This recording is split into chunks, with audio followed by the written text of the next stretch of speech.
Special പാക്കേജിന്റെ request ഉണ്ടായിരുന്നല്ലോ, അതിലുള്ള കാര്യങ്ങളെല്ലാം തന്നെ ഇപ്പോൾ ഈ പ്രഖ്യാപിച്ചിട്ടുള്ള പാക്കേജിൽ ഉൾപ്പെടുത്താൻ നമുക്ക് കഴിഞ്ഞിട്ടുണ്ടോ? അതുപോലെ ഇനിയിപ്പോൾ ഒരു കേന്ദ്രത്തിന്റെ പ്രത്യേക പാക്കേജ് ലഭിക്കാനുള്ള സാധ്യതകളുണ്ടെന്ന് കരുതുന്നുണ്ടോ?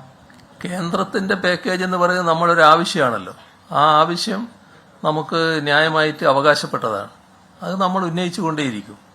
അനുവദിക്കില്ല എന്നുള്ളത് കേന്ദ്ര ഗവൺമെന്റ് തീരുമാനിക്കേണ്ട കാര്യമാണ്. ഇപ്പം അനുവദിച്ചില്ലെങ്കിലും നമ്മൾ ആ ആവശ്യം വീണ്ടും ആവർത്തിച്ചു എന്ന നില വരും.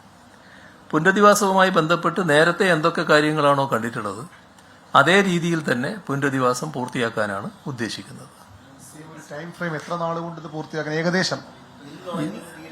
ഇത് വളരെ വേഗതയിൽ പൂർത്തിയാക്കും.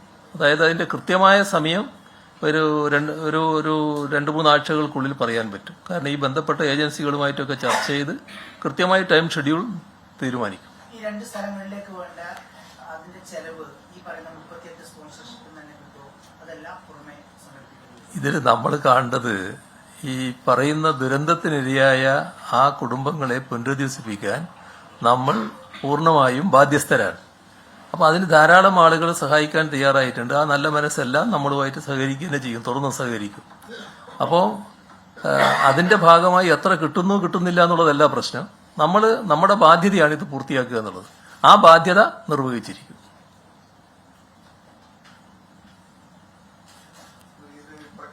പ്രയോറിറ്റി അങ്ങ് പറഞ്ഞു. ഈ വീട് നഷ്ടപ്പെട്ടവരും താമസിക്കാൻ കഴിയാത്ത സ്ഥലങ്ങൾ ഉള്ള ആളുകളും അതങ്ങനെ ഒരു പട്ടിക ഇപ്പോൾ തയ്യാറാക്കിയിട്ടുണ്ടോ? നമ്മളൊരു കൃത്യമായ ഒരു പിന്നെ ആ പട്ടികയൊക്കെ റെഡിയാണല്ലോ.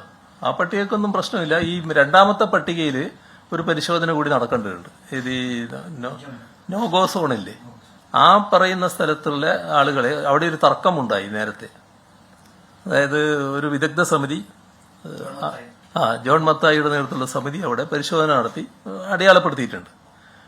അത് അവർ കണ്ട ഭാഗം അടയാളപ്പെടുത്തണം. അതിന് പുറപ്പെട്ടപ്പോൾ അവിടെ ചില എതിർപ്പുകളുണ്ടായി. ദുരന്തമുഖത്ത് ഈ എതിർപ്പിന്റെ മുന്നിലൊന്നും വേറെ നിലപാട് സ്വീകരിക്കില്ലാലോ വേണ്ടത്. തൽക്കാലം അവിടെ നിൽക്കട്ടെ എന്ന് വെച്ച് അതങ്ങനെ ഉപേക്ഷിക്കാൻ കഴിയില്ലല്ലോ. ഇനി അത് അടയാളപ്പെടുത്താൻ പോവുകയാണ്. അപ്പോൾ ആ എതിർത്തവരോട് പറയാനുള്ളത് ഇനി എതിർക്കാൻ പുറപ്പെടേണ്ടെന്നാണ്. അത് അടയാളപ്പെടുത്തി ആ മേഖല ഏതാണോ, ആ മേഖലക്കൊക്കെ അകത്തുള്ള കുടുംബങ്ങൾ ഏതാണോ, ആ കുടുംബങ്ങൾക്ക് മാത്രമായിരിക്കും ഇതിന് അർഹത. അതിനപ്പുറത്തും ആളുകളുണ്ടാകാം, അവരാഗ്രഹിച്ചിട്ട് കാര്യമില്ല. അതിന് ആ മേഖലയിൽ താമസിക്കാൻ പറ്റില്ല എന്ന് മാത്രമേ ഉള്ളൂ. ആ കണക്ക് പെട്ടെന്ന് തന്നെ തീരുമാനിക്കും, ഇപ്പൊ തന്നെ തീരുമാനിക്കും. ഇതിന്റെ ഉടമസ്ഥാവകാശം അങ്ങനെ ഉടമസ്ഥാവകാശം അവരെ നേരത്തെ പറഞ്ഞല്ലോ. അവര് ഇവിടുന്ന് മാറിപ്പോയാലും ആ സ്ഥലമെല്ലാം അവരുടെ തന്നെയായിരിക്കും. അവരുടെ ഉടമസ്ഥാവകാശം അവർക്ക് തന്നെയായിരിക്കും. ടൗൺഷിപ്പ് വരുന്ന പുതിയ ടൗൺഷിപ്പിന്റെതും ഉടമസ്ഥാവകാശം അവർക്കുണ്ടാവും. പക്ഷെ ഒരു കാര്യം മാത്രം, അത് ഇപ്പൊ തീരുമാനിച്ചിട്ടില്ല, എന്നാൽ തീരുമാനിക്കാൻ പോകുന്ന കാര്യമാണ്. അതായത് നമ്മുടെ നാട്ടില് നമുക്കെല്ലാം അറിയാലോ, ചില ഘട്ടത്തില് ഈ ചില ആവശ്യങ്ങൾ വെച്ച് വിൽപ്പനക്ക് തയ്യാറാവുമല്ലോ. അങ്ങനെ ആ വിൽപ്പന പിന്നെ പെട്ടെന്ന് പ്രോത്സാഹിപ്പിക്കാൻ പറ്റില്ല. അതിനൊരു സാധാരണ ചില നിബന്ധനകൾ വരുമല്ലോ. അത് മാത്രം, ബാക്കി എല്ലാ ഉടമസ്ഥാവകാശവും അവർക്കുണ്ടാവും.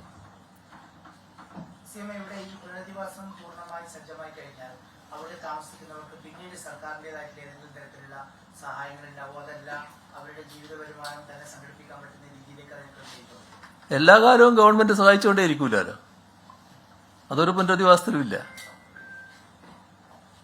ബാക്കി നമുക്ക് പിന്നീട് എടുക്കാം. അല്ല, മറ്റൊരു കാര്യം പിന്നീട് എടുക്കാം. അതാണ് in Shivagiri, you had made a statement that the Sanatana Dharma is not compatible with democracy and it is a favorite word for a monarch and casteist. This has caused a lot of discussion. Your response to it, CM? അത് വളരെ വിശദമായി പറഞ്ഞ കാര്യമാണ്. അതൊന്നുകൂടി അത് ആവർത്തിച്ച് നോക്കിയാൽ മതി എന്താണെന്നുള്ളത്. വളരെ വിശദമായിട്ട് ഞാൻ ആ കാര്യം പറഞ്ഞിട്ടുണ്ട്. ഇപ്പൊ അത് പറയാൻ സമയമില്ല.